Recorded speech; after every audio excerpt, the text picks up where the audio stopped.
kita buat sahur walaupun kita tak nak makan sahur sebab kita tak lalu. Tapi kita bangun juga sahur, minum air seteguk, lepas tu dah cukup memadai.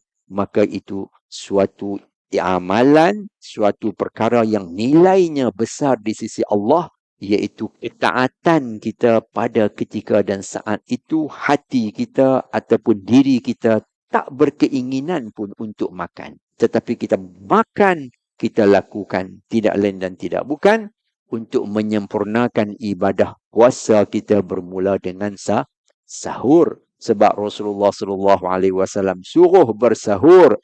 Tasahharu fa inna fis sahur barakah. Sahurlah kamu.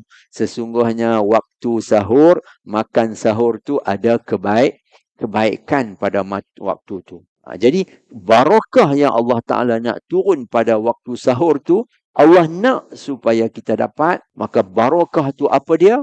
Iaitu pertambahan kebaikan-kebaikan yang Allah nak bagi. Mungkin pahala yang luar biasa, mungkin kesihatan yang hebat, mungkin kesempatan yang banyak, mungkin kelapangan yang Allah nak buka kepada kamu di dalam kesempitan hidup kamu, ataupun apa jua yang Allah nak bagi daripada barakah keberkatan. Dengan berkat kita bangun sahur, makan, Allah nak bagi. Untuk siapa?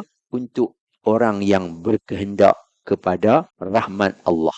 Jadi orang yang tak bangun sahur, maknanya dia tak nak lah. Bila dia tak nak, dapat ke tak? Barakah sahur tu tak akan dah dapat. Oleh kerana itu tuan-tuan yang dirahmati oleh Allah, sebelum nak tidur tu, kadang-kadang al-maklum lah, ada orang yang tidur kan, lepas tarawih ada sedikit tadarus kan, lepas tu mungkin ada more sikit ke, ataupun terserah lah kan, 11.30 ke 12 baru dia tidur kan.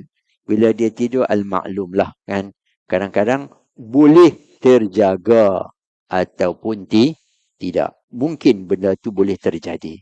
Oleh kerana itu, supaya kita tak ketinggalan barakah tu, kita buat apa? Niat dalam hati masa kita nak tidur tu, ya Allah, aku nak bangun sahur. Macam kita niat, ya Allah, aku nak bangun tahajud qiyamul lail. At least kita niat, sebab niat kita itu adalah suatu benda yang dinilai oleh Allah. Andai kata kita tak terjaga, kita juga mendapat senilai seperti mana orang yang berjaga kita pun dapat. Maka itulah kelebihan niat orang mukmin, lebih baik daripada beramal. Kalau dia bangun, dia buat, lagi baik.